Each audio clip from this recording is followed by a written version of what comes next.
I'm just going to try a little bit because, as I said, it does smell really good. Yeah.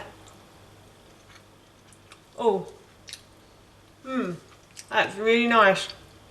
You can really taste the pesto, but the pork makes it quite sweet as well. Quite a sweet, savoury flavour.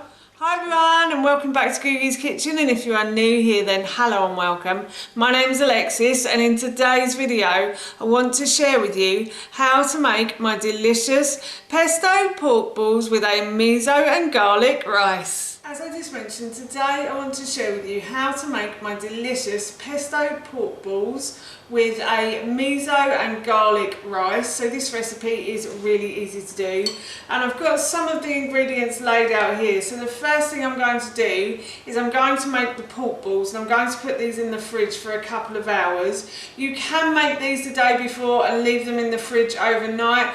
That's probably the better way to do it, to be honest. But I didn't have a lot of time yesterday, so I'm making them today, and then I'm going to put them in the fridge for a couple of hours, as I said.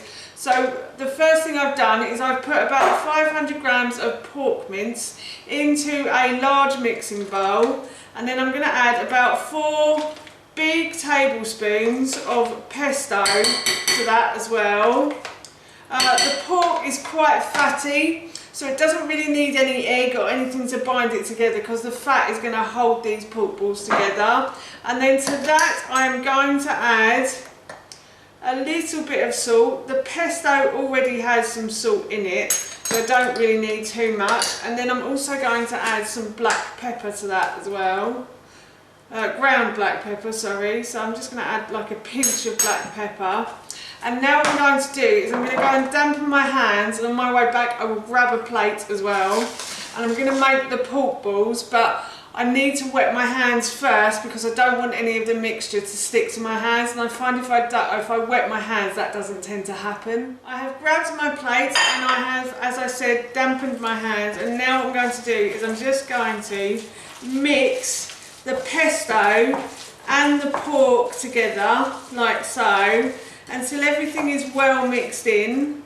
I may need to go and wash my hands again in a moment because they are getting a bit sticky with the mixture.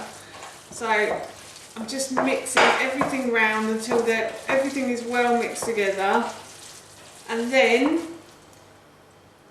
I'm just going to go and dampen my hands again, and I will make these into balls. Hands are dampened again, and now what I'm going to do is make them into the balls. So I am going to split the mixture into 4 parts like I would with a burger, and I just find this the easiest way to make them.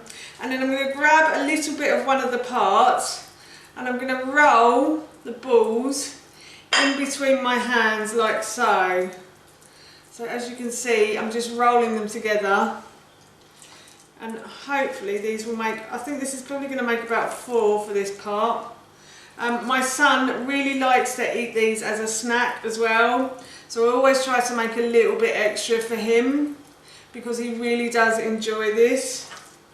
So as I said, I'm just going to continue to make the pork balls now. I've finished making the pork balls, and I'm going to go and put these into the fridge for a couple of hours now. I also forgot to say that I did make the pesto earlier, and I have made a video about that pesto as well, and I will link it in the description box below if I can find it. But for now I'm off to put these into the fridge. The pork balls have been in the fridge for a good couple of hours, so I'm going to preheat my oven to 200 degrees. The pork balls have been in the fridge for a good couple of hours, and I have transferred them to a Pampered Chef stone baking tray. The stone baking tray was in the oven while it was preheating, so it is really hot and quite warm on my hand as well, I have to say. The reason I put this in is because when the pork balls hit the warm baking tray, I wanted them to feel the heat so that the juices come out. The fat, it penetrates the fat and the juices come out. So what I'm going to do now is I'm going to put this into the oven for about 25 to 30 minutes. If you haven't got a Pampered Chef stoneware baking tray, then you can always use an ordinary baking tray. Stoneware doesn't need any oil on it, it's non-stick, but if you need to oil your baking tray, please do before you put it in. And as I said, I'm just going to put these into the oven for about 25 to 30 minutes. Now that the pork balls are in the oven, I have put a small saucepan onto my hob and I'm going to add rice to the base of that hob. In the original recipe I said about 300 grams of rice because this will serve 4, but this is just serving my son and my husband tonight. I'm on a bit of a detox at the moment, so I won't be eating this one. I may have a little try though. I know that's a bit naughty, but I do love this dish. So I'm going to add the rice to the base of the saucepan, and then what I'm going to do is I'm going to add enough bone broth to cover the rice, and then about 2 centimetres above.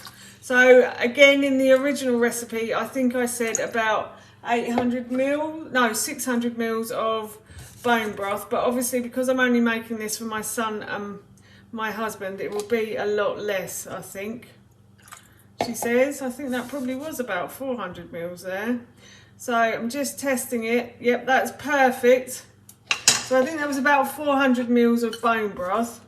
And all I'm simply going to do is I'm going to put the lid on this and I'm going to put it onto a really high heat, so the top whack, and then I'm just going to bring it to the boil, and then once it starts boiling I'll turn the heat down and leave it to simmer. I have some miso paste here that I want to add in while it boils. So I've got probably about a teaspoon of miso paste. I think it was about the same quantity in the original recipe as well. As I said, I'm just going to leave this to come to the boil. The rice has come to the boil, so I'm not going to touch it. All I'm going to do is just turn the heat down to a medium, a low medium heat. So I've turned it down to number 4 on my hob. Your hob might be slightly different. That's sort of a low medium heat. So I'm just going to leave this now to simmer until all of the liquid has disappeared, and then once the liquid has disappeared I will serve with the pork balls. I'll add the garlic and then I'll serve with the pork balls, and that will be my son and husband's dinner done. And it already smells really good with the bone broth and the miso paste, I just have to say that. The pork balls have finished cooking, and I know they're cooked because the juices have run clear from them. So I'm going to take these out of the oven. I'm going to add some garlic to the rice, and that is my husband and son's dinner done. The miso rice has also finished cooking, and what I would normally do when I cook the meatballs is I would throw some garlic in with the meatballs. But yesterday we had chips and I threw some garlic in then, and I threw in quite a lot as well. So I just kept some of the leftover garlic, and all I've simply done is just mashed it up with a fork. So this is roasted garlic. So yeah, as I said, I would roast this with the meatballs and then just simply put it in at the end. So I'm just going to try and get that off and mix that around. So the meatballs have cooked and the rice is done as well. So I'm going to plate up, and then I'm going to try a sneaky little bit, I have to say, because it does smell really good. So that is my husband and son's dinner done. It doesn't look like a lot, but it does have a lot of protein in. So you've got the nuts from the pesto, and then you've got all of the greens as well, and you've got the pork too. I'm just going to try a little bit because, as I said, it does smell really good. Yeah. Oh. That's really nice. You can really taste the pesto, but the pork makes it quite sweet as well. Quite a sweet, savoury flavour. And the rice just really complements everything. So I'm sure that my husband and son will be looking forward to this for their dinner. That's how you make my delicious pesto pork meatballs, and that recipe I will link in the description box below for you. As I mentioned earlier, my husband and son are going to be having this for their dinner this evening, and it smells and tasted so good. I'm sure they're going to enjoy it. So for now, that's it from me. Thank you so much for watching. Please feel free to give me a big thumbs up if you enjoyed this video, and please feel free to leave any comments below, and please don't forget to hit that subscribe button. See you all soon. Bye.